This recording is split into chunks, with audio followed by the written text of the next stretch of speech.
Now let us see the 69th one. The following solutions were prepared by dissolving 10 gram of glucose in 250 ml of water. P1, 10 gram of urea in 250 ml of water. P2, and 10 gram of sucrose in 250 ml of water. P3.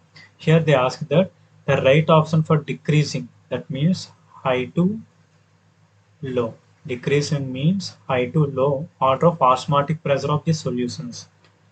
Okay, we know that osmotic pressure is equal to W by M into ST. This is the osmotic pressure formula. Here we clearly observe the relation between molar mass and osmotic pressure. That is, osmotic pressure is inversely proportional to molar mass. By this, you can conclude that higher the molar mass, lower will be the osmotic pressure.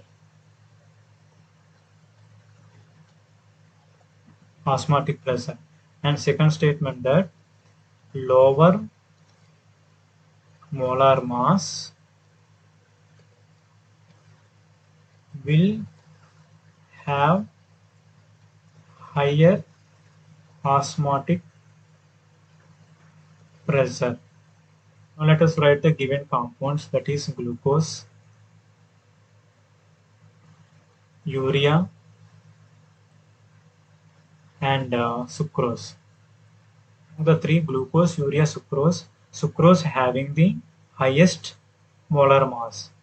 Sucrose greater than, next one glucose, and next one urea.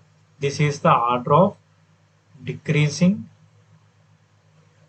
order of molar mass.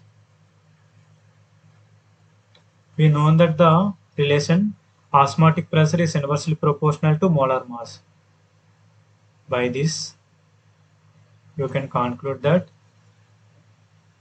sucrose is indicated P3 and glucose indicated P1 and urea indicated by P2. Here, decreasing order of molar mass.